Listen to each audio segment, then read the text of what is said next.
You're listening to Energy Insiders, a weekly update on clean energy and climate policy with Renew Economy's editor Giles Parkinson and leading energy analyst David Leach. Energy Insiders is brought to you by Evergen, providing cutting-edge energy management software for battery optimisation, virtual power plants and distributed energy resources.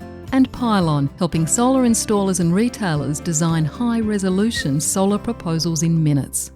Hello and welcome to this latest episode of the Energy Insiders podcast. My name is Giles Parkinson. I'm the editor of Renew Economy, editor-in-chief of Renew Economy and editor of its EV-focused sister site, The Driven. And joining me, as usual, is RTK Principal David Leach. David, I trust you are well. Beautiful spring day here in Sydney, Giles. I trust all our listeners are enjoying the good weather. You're wearing a jacket, David. I presume you're drumming up business. I'd love to be drumming up business. I've been drumming, but the business hasn't listened to the tune. I'll have to change it. I don't know what the Pied Piper did, but he certainly had one over me.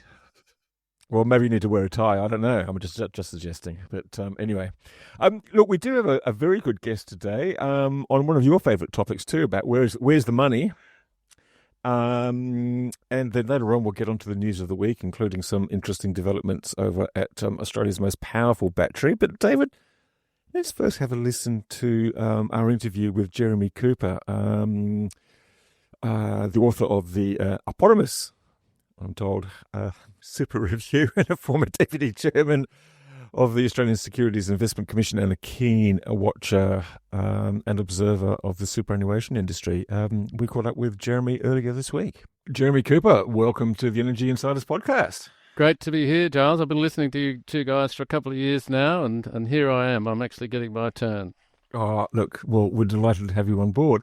And especially so because you've written a report. There's been a couple of reports coming out of the institute that you're connected with, the Connexus Institute. You wrote a wonderful commentary piece for us about the parlor state of the super industry, at least in regards to its investments in the clean energy transition and climate-related things. But look, before we get going too far, you better tell us who you are and what you've been doing. And you've been deputy chair of the Australian Securities Investment Commission. You chaired your own eponymous review of the superannuation industry. Anything else I've missed out? Eponymous. Oh, okay.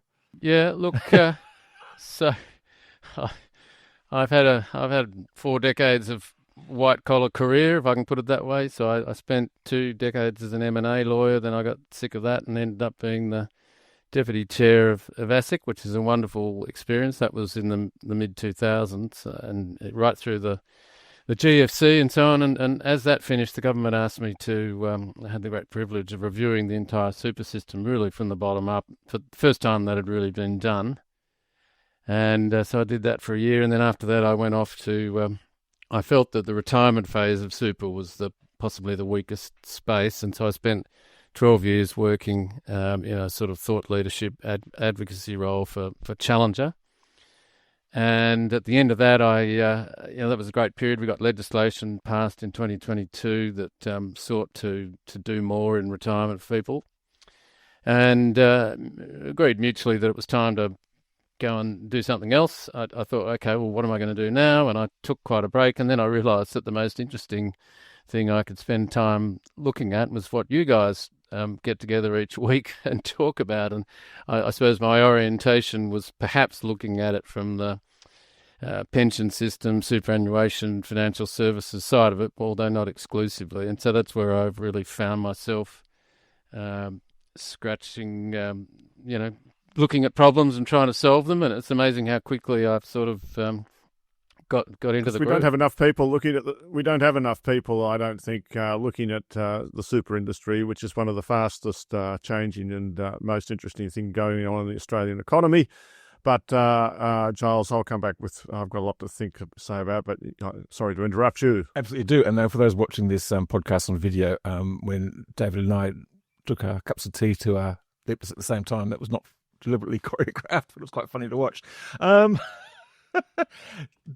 problem, Jeremy, there's $4.6 trillion in the superannuation, and bugger all of it is invested into climate and energy-related industries. Why is that? Okay, well, it's like a big wood heap. Lots of different reasons putting pressure on progress. Let's start with the numbers. So 4.6 would probably be about right, but well over a trillion. You get into some pretty big numbers with super. So at least $1 trillion of that, let's call it 1.1, 1.2, is actually in the self-managed sector. And because the self-managed sector sort of is an individual structure, where about 1.3 million Australians generally couples are in their self-managed super funds, you can't really effectively tell them what to do. You can incentivise them to do things, but so far, really, they've been left to their own devices in this problem. Maybe we come back to them. I'd like to talk about my Linus share sales in my super fund, but time doesn't permit. Snap. Go on. Snap. Okay, so it's what we call big super. So the APRA regulated super funds that most Australians are in. That's where you really need to start. Firstly, Giles mentioned these two papers. Firstly, in investigating, well, what's actually going on here? And if not much is going on, what are some of the reasons why that could be the case? Now, there are quite a few of those, but you'll recognise this, David. Often, where there are problems in financial systems, it comes down often to incentives. And so the incentives in traditional investing and in super is pretty easy. It's what you get paid for doing, and then how you get measured. And everybody knows that the highest risk-adjusted investment returns over the longest period are the winners. We have league tables that show the top funds. It's just absolutely welded into the system. That's how you measure success. And then you look at, well, do people get paid for doing well at that? Yes, they absolutely do. So missing incentives is where are the prizes for funds that are decarbonising and investing in renewable energy? We haven't really built those yet, so that's one problem. I'd like to step back from that a second, because I think that's looking at the investment side. But I think some of our readers, because this is a new topic, might be interested in understanding that it's the flows into superannuation that are really driving so much assets, and therefore where the social questions of where they're invested. And it's not really all about performance at the end. It's about the fact that we have compulsory superannuation, and actually we have industry funds which have come to completely dominate the industry. And even within the industry funds, isn't it fair to say that there's domination of those, but very concentrated industry now at the top, like many another Australian industries? So in the end, we've got a few little committees and, half a dozen investment managers that are kind of, and I'm going to sound like a radical here, which I'm not, but kind of don't have that much control over them. They're kind of a law unto themselves as to what they're doing.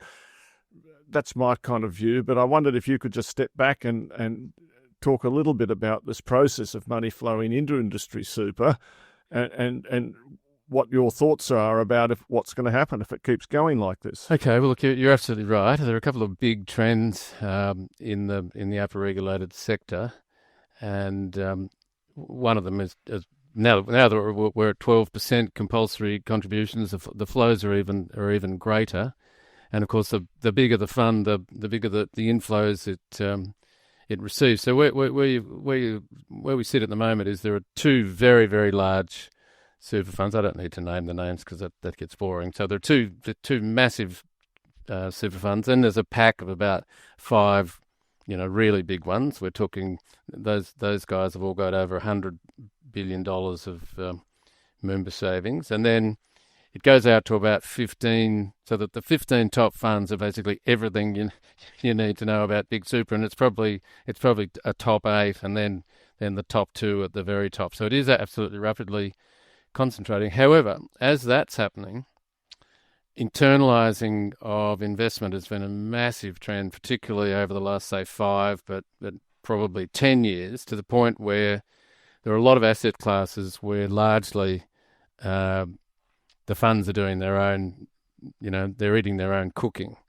So even where you've got IFM investors, which is a massive vehicle that invests on behalf of many of the industry or not-for-profit funds, they're doing stuff on top of that. So IFM investors are still all whirring away, but funds are deciding to do other big, sort of lumpy, real asset type investing, all by themselves or in tandem with other parties. And is it fair to say that the funds, I think that the super funds are now bigger than the stock market, but in any event, most of the money, if we turn back to the investments now, and it's not just where they are today, it's the fact that this compulsory super is going to mean that these concentrated funds are going to keep growing and going to become, in my opinion, the dominant economic institutions in the Australian economy. And so they've outgrown Australia, haven't they? And nearly all the incremental money is going to get invested offshore. And my question to you really is that really what we want all of our savings to be invested offshore at the margin? Look, that's a really great question. So where that all started, I suppose, was the realisation that you can't just keep pouring money into the ASX. And you can measure, we hit, 15 years ago, we noticed that the ASX, relative to our GDP, so we're about a 15th order, they always do this in US dollars, we're about a 15th order GDP ranking in the world. So if you rank the top companies and you get down to us, we're about 15th. Go over to the listed stock exchanges, you run your eye down, and we hover around the 10th or 11th, and this has been going on for 15 years at least. And you think, well, why is that? And the answer's super. So you can't just keep... So some time ago, there was a sort of signpost that said, logically, look, you can't just keep tipping money into listed equities in Australia. You've got to find somewhere else to invest this money. That sort of made sense for a while, but frankly, I think what we need to do in decarbonising our own economy and the massive amounts of capital that we need right here in Australia, and this sounds quite nationalistic, and I'll sort of live with that for a while, is actually, I think, signposting.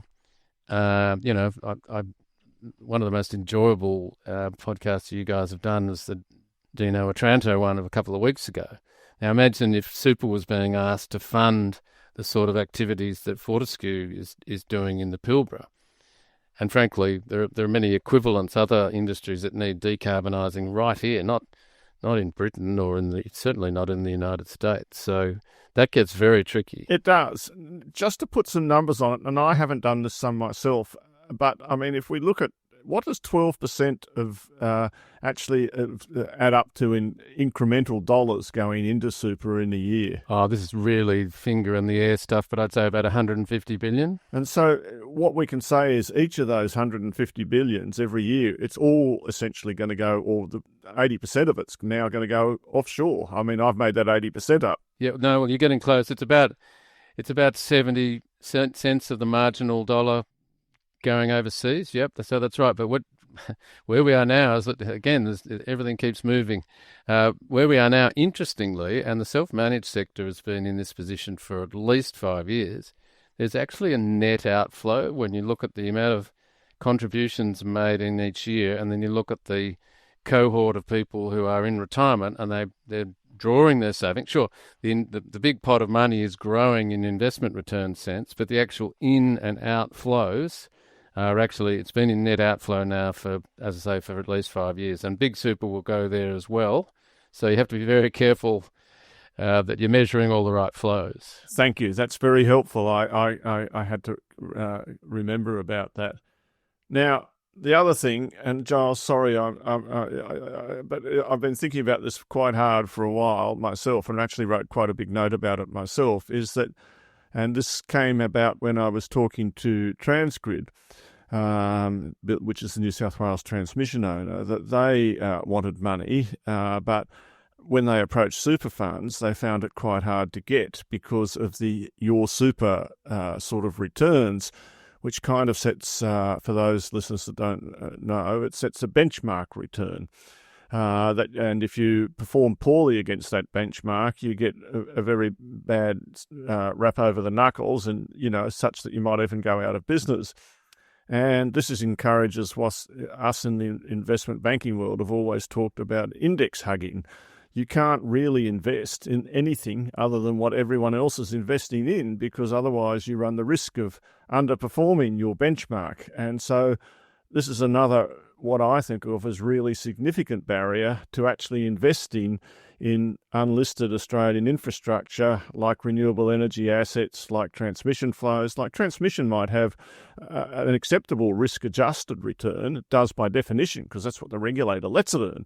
But that might still not meet the superannuation benchmark. No, absolutely correct. That's another log in my wood heap. So that's a big log that's sort of sitting on top of progress. Now, the good thing, David, is it's among people who think about this stuff, it's well known that that's a problem, and it's all about, as David quite correctly says, there's a range of benchmarks, but they're heavily.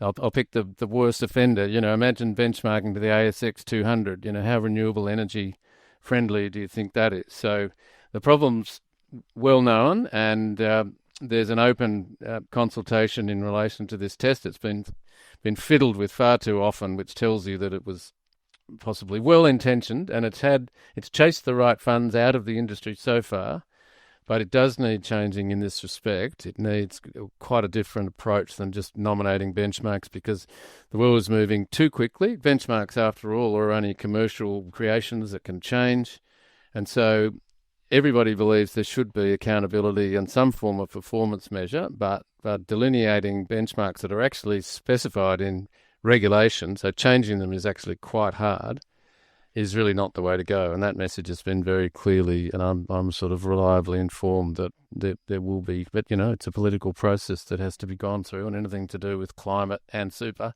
is pretty toxic. So that's being worked on, but it's not fixed yet. So that's another blocker.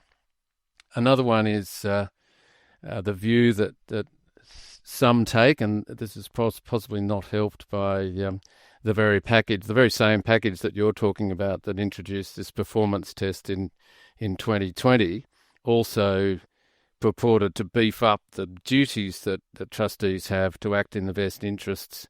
The word financial was shoved into that phrase, so that they have to act in the best financial interests. That was probably always what was intended, but the industry has taken perhaps with a little bit of accompanying chest beatings from the people who've introduced that policy. The industry has stood back and thought, well, hang on, that means only being focused on money. So only being focused on a relatively short-term return that you can show, oh, look, we're acting in members' interests because we've got high investment return. And that the conservative view of this is that you can't take into account other sorts of benefits, like benefiting a future cohort by decarbonising the portfolio, all the sort of things that you might want to think about in renewable energy investing. Some people believe, well, you're not allowed to think about those things. My view is that's wrong. Australia's future and the future generations. But anyway, sorry, over to you, Giles. Well, I'm just wanting to bring it to the big, the main thrust of the article that you wrote for us and of your paper that you wrote for the Connexus Institute. And this is about the introduction of a value of emissions reduction framework, which is basically just getting the super funds to carry their own sort of voluntary or a carbon price. I mean, it's been something that's been used by many companies already. It's been something that's used, as you point out, by the Australian Energy Regulator, newly done so actually, because we've only just written climate and environment into the National Electricity Law. How would this work with the super industry, and what would it change? Yeah, well, so it's basically I suppose it's borrowing from a few people. I've got to give a nod to Tim Buckley here, because some time ago I spoke to Tim about this, and I had a bunch of ideas, including a European idea where you've got a sort of a decarbonisation benchmark and so on. He said, oh, what about just having an internal carbon price for super funds? And I thought, oh, that sounds like an interesting idea. So I took it off and, road tested and found what I thought was an appropriate price and wrote up a paper. And so 3 cheers for Tim on that one. And then secondly, Matt Keen's fantastic phrase from his Sector Pathways review, the zero carbon mindset. So the two things that struck me that were missing in most large super funds, and admittedly they've got an awful lot of things to do, and governments are very keen on giving them more to do, but it just seemed to me that they weren't thinking about carbon enough, and only a very small number of them had voluntarily adopted their own carbon prices. So then I thought, well, where could we get a carbon price? I found the Australian Energy Regulator one. Now that might not be. The boffins who know a lot more about this than me might say, well, that's a pretty weak price. It needs to be. And I'd say, well, okay, well, gear it up by a factor. What do you reckon? You take the AER price that goes all the way out to 2050, and they did a lot of work to... It's actually quite a big price. I think you'd find a lot of companies that wouldn't would grumble about it, but sorry. Yeah, okay. Well, I'm big enough to say, well, if the experts say it isn't a big enough price, well, let's make it bigger. But I'll leave that to others. So the beauty of it is also that it was created outside the super industry, so that solves a big problem.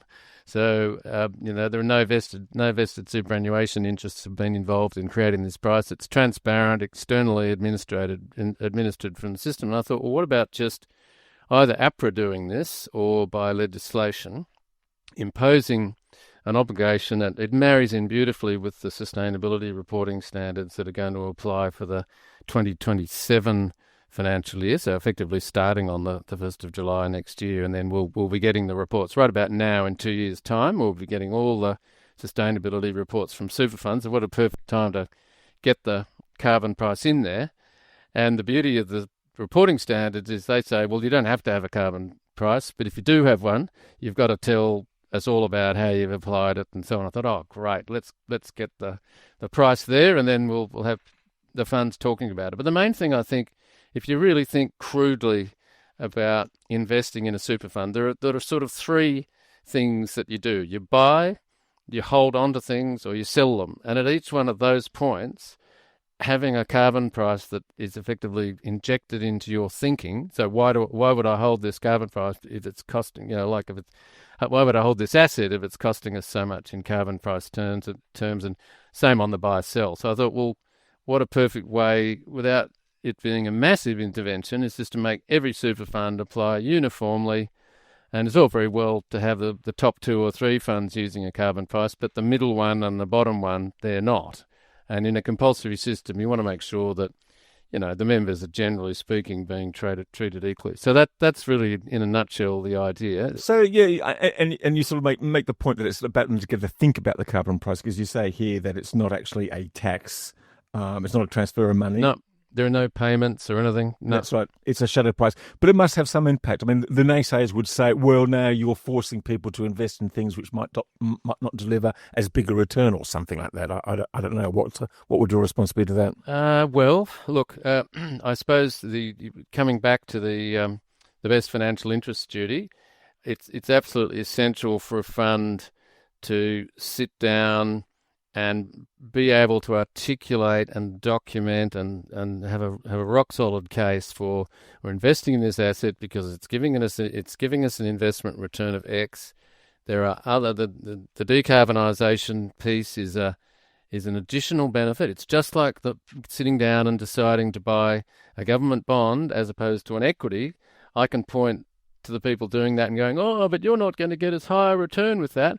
Yes, they'll say, but the volatility and all these other benefits, and that's basically at the very heart of modern portfolio theory, and climate's just another piece of that. The board that's done their homework would say, well, stranded assets, what happens if there's a massive repricing and your flashy assets that have got no regard for carbon, we don't know when, we don't know how, and we don't know how much by, suddenly just go through the floor. And then we'll say, well, gee. Actually, it's interesting. If you look at Bloomberg, they've got a guy there who would like to say that some 30 or 40% of the American GDP in the last 5 to 10 years has actually been driven by repair from, weather-related damages of one sort or another, and that the companies exposed to that have actually been outperforming the US market. So I think, you could argue there's a price system as well. But it really comes down to the people, doesn't it? I mean, you can have all these rules, and it's nice to have things in the rules, but at the very top, in these giant super funds, it would be enough if the people there actually really cared. That's what I would say. And look, David, I'm speaking in very general terms. There are super funds who, relatively speaking, are doing a great job. These things take time. I'd like to do a podcast like this in 5 years' time and be looking back and talking about just what a great job, most of the super funds in this country have done. Where things seem a little bit anemic at the moment, but it's amazing how quickly these things. And when you think about it, and again, you guys talk about this on the podcast all the time. this current government in its second term has thrown the absolute kitchen sink at incentivising, supporting, capping and collaring, making projects viable, and it's just a matter of just that tap opening up. And some funds have had to upskill themselves and get set up for this, but I just feel in my bones that but they can't. I mean, if you were to put a carbon price in now, the need is, if we look at, say, the capacity investment scheme, there's something like about 70 billion, so 6 months' worth of overseas investments that needs to be funded. Maybe it's 100 billion that needs to be funded over the next few years to build the wind and the solar and the associated transmission. It's within the capability of the super industry to do that so easily, and yet they don't, or they haven't. I mean, the investments, the industry is not owned by the Australian super funds. It's owned by and large, foreign companies with few Australian investors like Twiggy Forrest and the like, and QIC, which is not a super fund. So, they've had when you say, let's look forward 5 years, I mean, I'd like to look back over the last 10 years and see how little progress has been made and how there is this great pool of money there. But I also hear you, it's very socialist for people to be telling super funds how they should invest. That's not how it should work. But I just feel it's a little out of control and unbalanced at the moment. Well, and another aspect of this is our sovereign wealth fund, the Future Fund, has really, now this is a pretty tough thing to say, but has really been so far, and I think there are murmurs of change, but has been a real laggard in this respect, particularly when you compare it regionally. It just happens to sit within a very, if I can say, sort of embarrassing part of the world when you've got NZ Super and the GIC to compare yourself with, who are kind of exemplars in terms of how their asset allocation, what they're doing, the benchmarks, the net zero expectations they've set on themselves, and the future fund's kind of nowhere to be seen. So that's unhelpful when it's been very political. You saw this late last year when a very minor tweak was made to their investment mandate to sort of give them a bit of a hurry, or give them a bit of headroom, I suppose, to do something in this space. And around housing, you had all the usual suspects coming out and talking about boondoggling, and it's the end of the anyway. So, but it is difficult. What the reason it's difficult is that's a big pot of money effectively controlled by the government. Now a lot of effort was made to not allow the arm of the government that's in power to come in and tweak the dials on it. We all respect that. But it just has been a sort of no-go zone in terms of getting them going. Even their, if you look at their... they just did invest some more in Tilt, I want to say, today. I noticed that in the paper today. So that's great, but it just would be great if there were a whole lot more Tilts and all the super funds were investing in them as well. In fact, Tilt is a really good example. So one thing that has been lacking is the sort of intermediation that Tilt represents. So it's all very well having all these great big complicated... The platform, the operator and stuff like that. The super funds, they don't have the vehicles. But that's where it comes down to the people. If they really wanted to, they could make it happen. If there was a war on, we would see it hopefully going a bit better. Otherwise, we'd be in deep trouble. So, Jeremy, if we, looking at the carbon price, it's not that small. You've got $66 per tonne in 2023, and this is borrowing from what the AER uses for its recommendations and its judgments, rising to 135 by 2033 and 420 by 2050. That'll give connections to some of the naysayers who are listening in. If we had such a carbon price introduced, what do you think would be the effect on that? And sort of a supplementary question. I mean, one of the big things, the big struggles in the listed sector in Australia is that no renewables industry can last very long in renewables, simply because of the nature of its business and presumably the way they're treated by the super funds, and they will end up being, share prices wallowing and being delisted.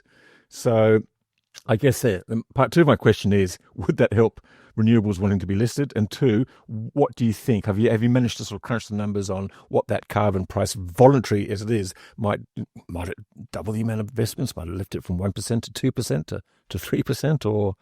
Or haven't you quite got that far yet. I guess it's sort of crystal ball gazing, but I mean, you make a good point. On the other hand, David was quite right. I mean, you'd be surprised the number of major Australian corporates that have had, some of them are not as robust as this, I should say, but have actually become very used to using carbon prices over the years. And the other thing is just, and again, this is something you guys talk about all the time, this is not static from a global point of view. So if we don't do something like this and we just continue to languish, the risk of us becoming sort of walled off by carbon adjustment mechanisms in our international trade, and we've got so much to lose if we don't get that right. So it's pretty hard to judge going forward. I suppose I'd respond by also saying, well, look, the AER is using this price and it wants to see proposals and participants, adopting these kind of numbers in what they're doing. So it remains to be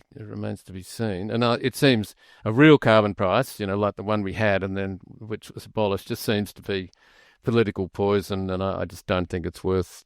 I don't think it's worth bringing that up. No, it's not. It's probably not going to happen. I mean, David sort of alluded to it before, and I'm kind of interested in about. And you've talked to a lot of people within the super industry and what sort of people these people are. I mean, we don't hear about the super industry very much in an active way. I mean, we probably saw them the most active when Brookfield made a bid for Origin Energy, a listed company, had grand plans for a reasonably rapid transition. That was knocked back by one particular super company and maybe another one who had its interests and priorities elsewhere, mostly with the fossil fuel industry.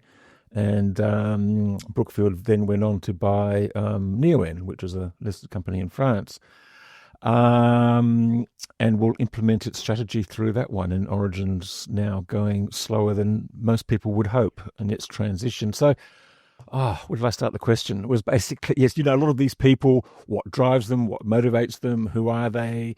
Are they sort of, are they kind of representative of society and some sort of, believe in climate change and some of them don't? Are they sort of driven by their short-term reimbursements? Do some of them have this real passion for thinking? I mean, as you make this point in your article and in your paper that these, the people who are coming in now to the super industry who are contributing are looking for their retirement in 20, 30, 40, 50, 60 years' time. What sort of world will they be living in and want to live in, and where would they like their money to be invested? Oh, look, that's a big question. You absolutely can frame it as actually a retirement problem, both in terms of people who are our age. So let's just say you and I decided to throw in the towel and fully retire, right now.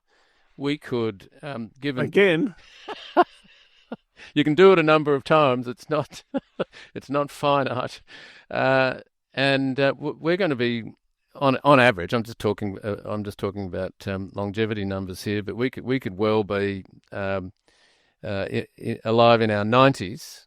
That sounds crazy, and things have really increased in terms of average life expectancies these days. And so, what goes on in the next 25 to 30 years is actually also relevant to our retirement, let alone the people who are currently 25 and could well be alive in 2100, which just, by the way, is 50 years past the magic 2050. So it is absolutely a retirement problem. It's no point having a sack full of money, but you can't go outside. So there are many, many different ways you can sort of get the... So that's... I'm just interested, if we could just come back to the general topic of super again. You made the point that super funds grow because they get return on investment and because they get net inflows, and that at the smaller end of the market, I think you said at the moment, the net inflows are in fact negative, and that's going to happen to the big side as well. Now, I don't quite understand the population dynamics that would drive that. Australia's population has been growing rapidly, and I would have thought that meant that more people were coming into the super fund rather than exiting, and that therefore... Yeah, you're right. You're right, except that, it differs. So if you pick, just for example, Aussie Super, it's got big everything. So it's got 3 million members. I'm speaking in round terms. I hope not too many Australian super people are listening, but this is pretty close. It's got 3 million members. It might get 20 billion of inflows each year. If you say something interesting, I guarantee they will be listening eventually. Yeah, I'm quite used to it, David. So, and it's also got a massive number of people already in retirement and coming into retirement. So there are big flows and swings each way. But just coming back to your numbers thing, just think about it this way. So for every $1, and in retirement income, you've always got to talk about real dollars sort of after inflation. So for every $1 real that you put in while you're working, you want to actually get your hand on 3 of those in retirement. That's the growth. So the sort of after inflation growth of your contributions for the whole thing to work properly. So you're putting in, let's just say 1 unit per time period in your accumulation phase of 40 years, and then when you're in retirement, in the relevant time period, you want to pull 3 of that out and spend it. That's now, of course, people don't do that; they generally hoard it. But that's the maths of how this whole thing works. So the draw, the pull, and that's why in self-managed land, you're just getting that. People have worked hard, they've invested money well, and they want to get their hands on that in retirement. I wanted to just bring it back to your carbon price thing and how that might affect, because I just thought it would just be good for the listeners just to sort of hear something about how you illustrate the effect of this carbon price. And you talk about it, you give the example between sort of investing in a gas-fired power plant or I guess big battery or renewable energy project or a big battery. I mean, basically what you're saying is that this having a shadow carbon price will tip the balance in favour of the renewable asset. Yeah, all other things being equal, it'll put a lot of strain. At the moment, that's just treated as an externality. It doesn't exist on the spreadsheet. We know it does exist, and this is just forcing reality onto the super funds in that buy, hold, sell sequence that I was talking about. Which is exactly what the Australian Energy Regulator did when it was considering Broken Hill a couple of years ago and decided, well, all things being equal, let's just go for the diesel generator because it wasn't compelled to, it didn't have that shadow carbon price then. So it ignored Absolutely. the battery, which would have been really useful if it had actually been there and allowed to do what it was supposed to do. I actually think there's a deeper issue. Like public companies don't just have a board, they actually have shareholders. And the shareholders get votes every year and have over the time that public companies have existed, they've become a kind of, they understand as generally that they do have votes. And if they get unhappy, like the institutions, exert their power on public companies. But there isn't a corresponding thing to institutions really to exert their power over industry super funds. Industry super funds don't have big masses of members that come and go, do they? Just like that, or am I don't really know. No, you're right. You think of any funds management structure. Let's be fairer and not single out the not-for-profit sector. But you think of any managed fund that you might invest in, whether that's called super or non-super, it's an odd outcome, isn't it, that you put your money into this thing that's being managed by somebody, and there are votes in respect of the portfolios that those funds invest in, but it's very difficult to say, hey, I don't like the people who are actually managing this fund, and I want to say in whether they're there or not. It's a trust structure, isn't it? Ultimately, yeah, you've got trustees, and trustees, in my opinion, are notoriously difficult. They're designed to separate out management and control, and to be as hard to get good oversight, and that's my real concern with big super. That who's looking after.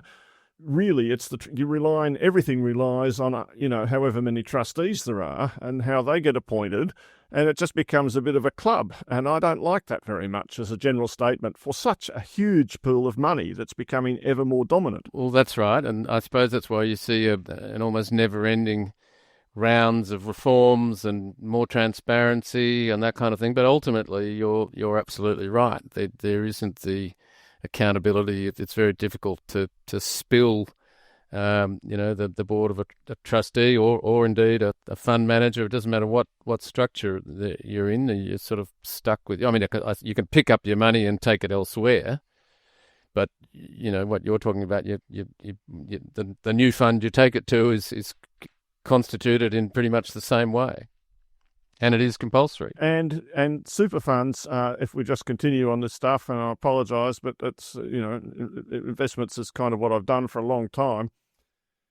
You do find, in response to Giles's point, that public companies are not that well suited to infrastructure assets as a general statement. We've tried that a lot of times, and we've seen through the histories that, in fact, the stock market ultimately wants growth companies that are investing in returns and like data centers and the future is kind of what, whereas things that offer steady returns are very well suited to super funds where, as we've said, you want returns to grow steadily through time and to offer a returns commensurate with the way that funds are going in. So in many ways, if they have the right platform, super funds are the ideal owners of wind and solar assets and transmission, and you see them owning roads and things like that.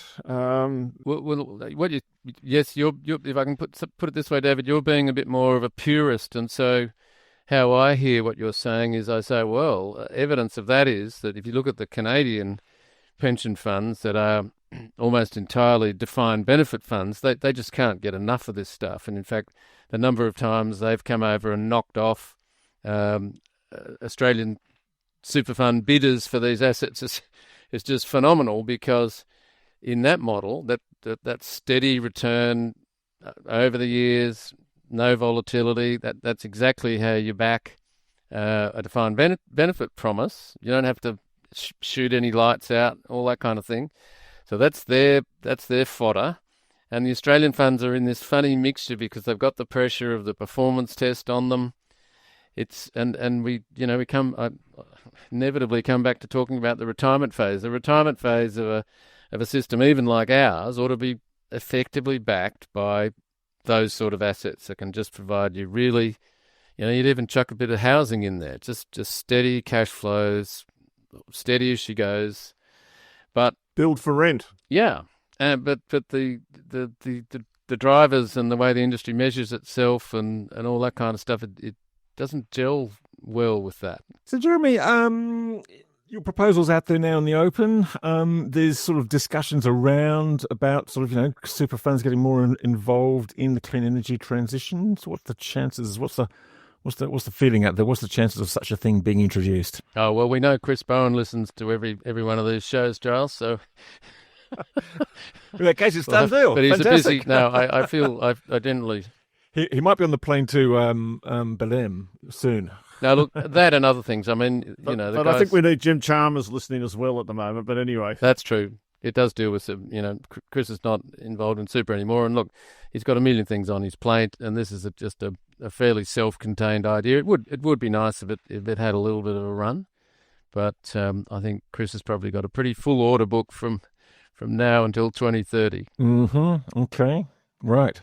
Well, let's hope it is taken up and run with it, because it will make it so much easier. David, any final questions you got? I don't. Just the observation. I'm glad we had this discussion. I've been wanting to talk more about super for ages, and to hear from someone who knows what they're talking about, unlike myself, and Giles knows what he's talking about, and so it's just great to have this discussion about what I think is a very important topic, and if it helps in any way to get those super funds, which do have the capital and could be the actual enabler of this the financier of this transition, they could do it if they were so minded.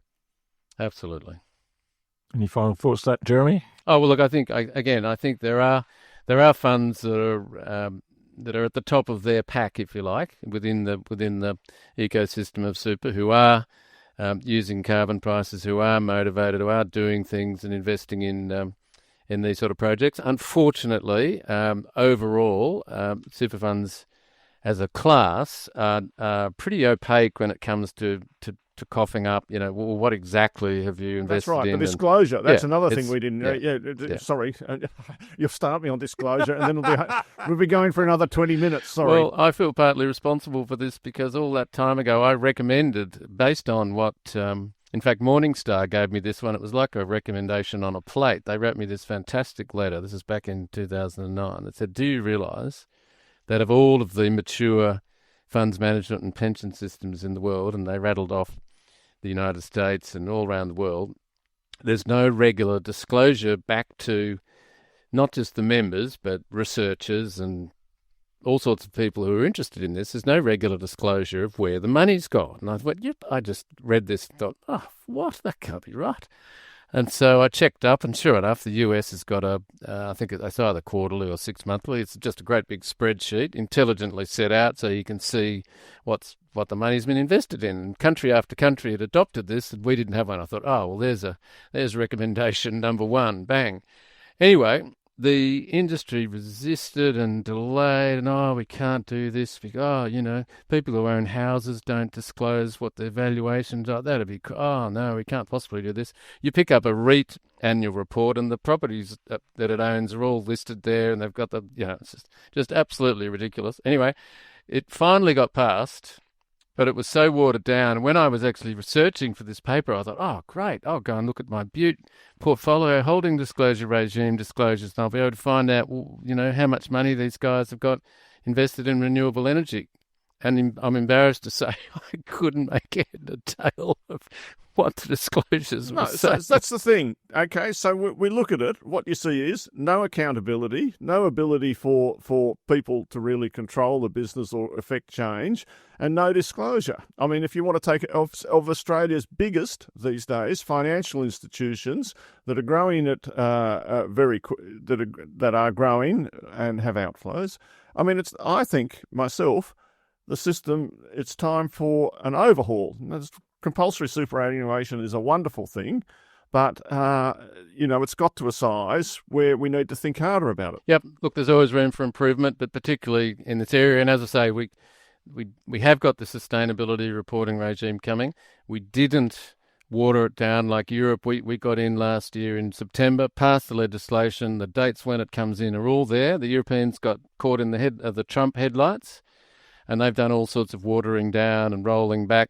None of that in Australia, so we can thank good management and good luck for that. So maybe that in itself, when a super fund actually has to fully disclose what it's doing here, and who knows what the response to that will be. I mean, are we going to? Is there going to be a big report in the Sydney Morning Herald going, "Oh, here, look, check your super fund's emissions reporting"? We don't know, but it could be. It could be just the incentive we need.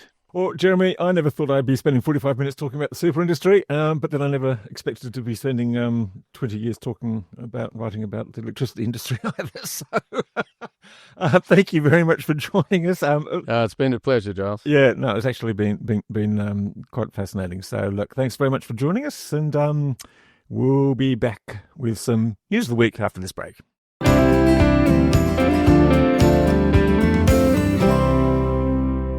And that was Jeremy Cooper with his talking about super. David, I found that really very interesting. Well, it's a massive topic, of course. We didn't even get onto the fact that the reality, as opposed to talking about all the structural issues, is that a lot of the industry super is, of course, union dominated, and there've been all these mainstream news stories about CFMEU directors and so on and so forth, which we, of course, are not going to get into here.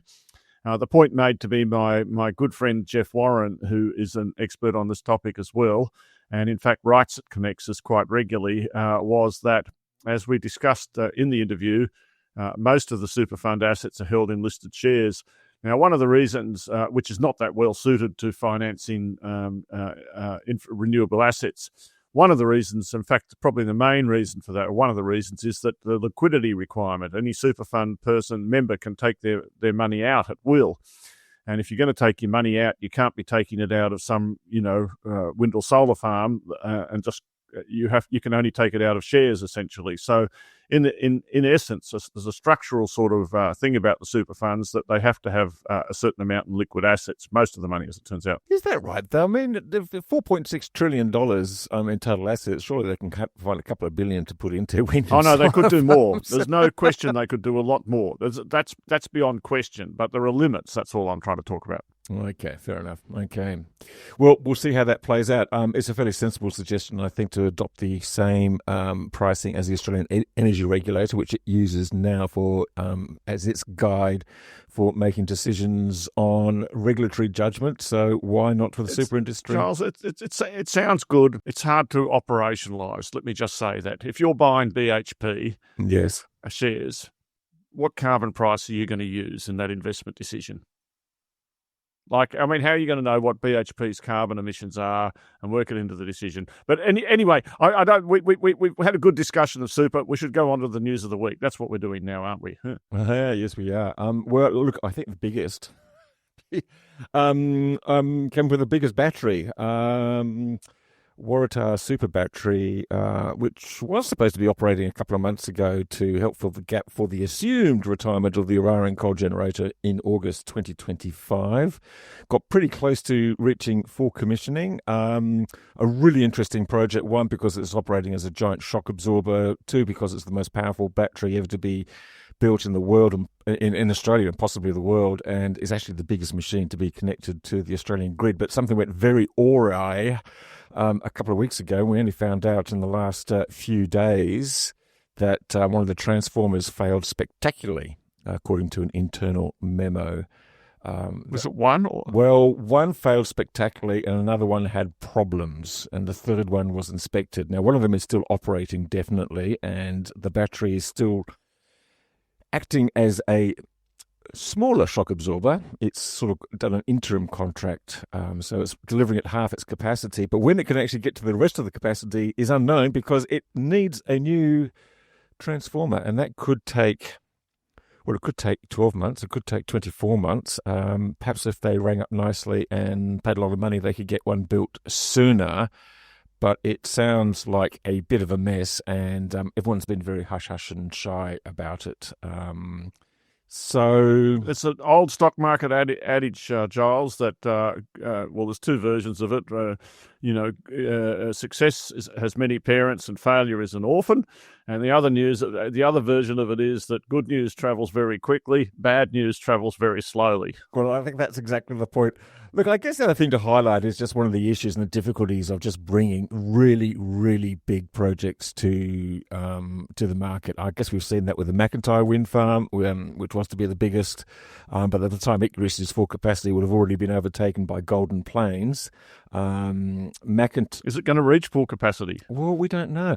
Look, I guess there's a couple of things to observe here, and it's not really a reflection of the people involved, but both of them have new technologies which are new to the market. So McIntyre is Nordex turbines. They haven't done much in Australia, and just sort of working through the incredibly challenging grid connection. We've seen that with many, many different players come to the market and find it really, really hard to do these things.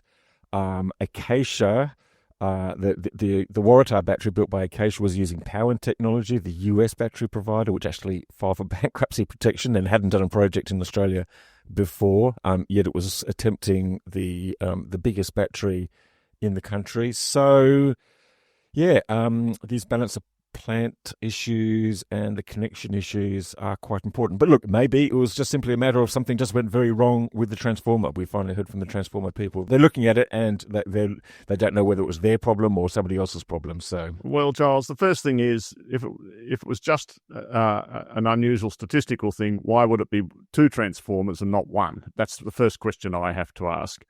And secondly, I think, you can be a new player, you can take so much risk, but if you want to be a new player on the market and use new technology, then you're compounding your risks. That's another point I would make. And the third point I would make is incidental to this, which is just that getting connected takes a long time in Australia. I was looking at a study of how much batteries are being built globally, cells, as opposed to how much has been installed.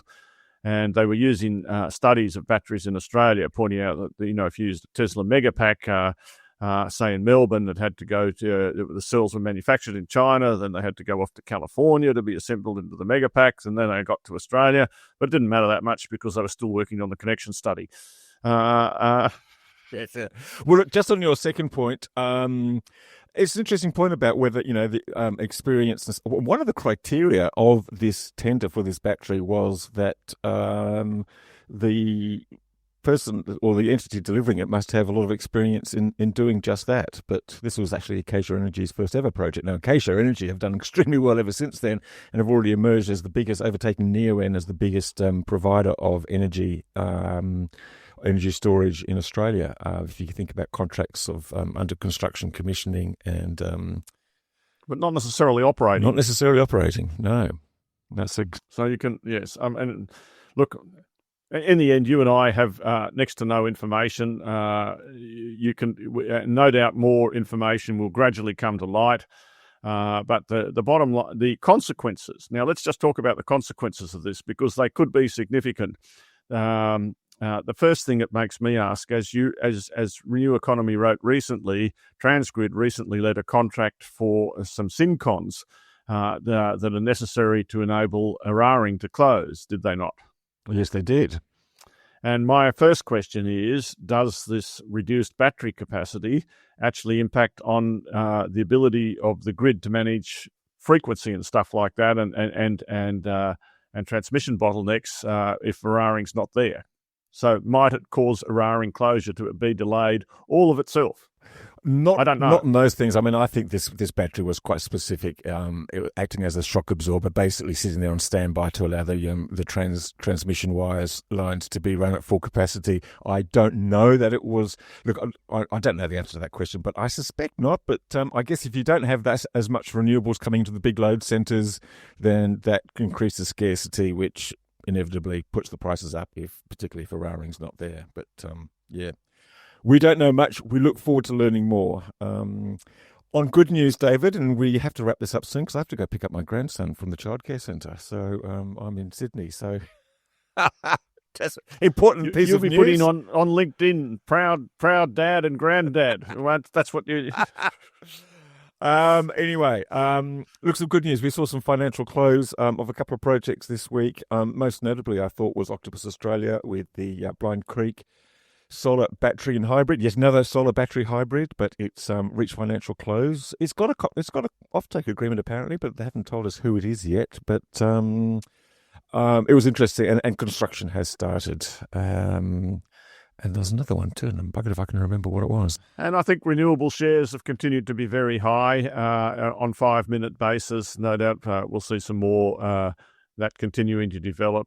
It is nice to see a new project, a utility scale one, but I'm bored waiting for all these wind projects to get announced as going ahead. To be honest, I mean, you go down and you hear the coalition talking about net zero. You see inquiries in public and territories. There's so much crap going on at the moment, if I can just put it that way. But the basic guts of it is we've still got to build some new wind farms. That's really, I've been focused on that for years. I'm still focused on it, but I'm a bit worried I'm going to ossify before I can actually say anything positive. Well, we look forward to hearing about these wind farm financial investment closes. I guess that's one thing we should note today also is that AGL finally did sell out of its last stake in Tilt. Well, we left 0.1 or 0.01% in there for some reason, presumably to do with lawyers and rights or something like that. But anyway, it sold that stake, and I guess we can look forward to Tilt. And it's pretty much said as much that it hopes to reach financial investment close on a couple of wind farms, probably Palmer and Waddy, sometime soon, hopefully before the end of the year. Well, Giles, there's lots of stuff to say. We talked about superannuation, and I'm sure we didn't even really scratch the surface, but it is great to talk about this important topic for Australians and where their money, their savings have been invested.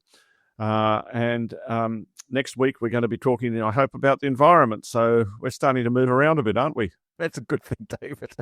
Talking about moving around, I got to hop from the car and pick up grandson number one. So thank you very much for joining me and rushing back from your appointments in town. Well, I've got an 1,100 kilometre drive in an EV tomorrow. So I reckon that's as far as most people are going to drive on a day in a car. That'll take you at least a week in an electric car, wouldn't it, David? A week to talk about it, Charles. Maybe only a day to drive it. Well, good on you. Thanks to Jeremy Cooper, of course, for joining us. That was really great to have that chat. Thanks to our sponsors, Evergen and Pylon. Thanks to everybody out there listening to us, and we look forward to catching up with you soon. And that's it for this week. Bye for now.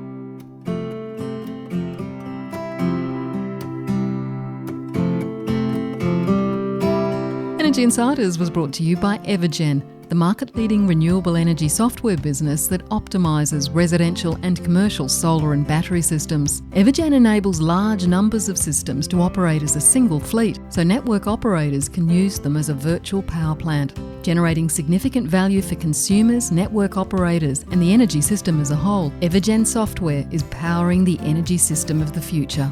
Energy Insiders was also brought to you by Pylon. Pylon provides easy-to-use solar design software for installers and retailers with pay-as-you-go pricing, no monthly cost and no lock-in contracts. Join Australia's top solar companies who trust Pylon to design high-resolution, CEC-ready solar proposals.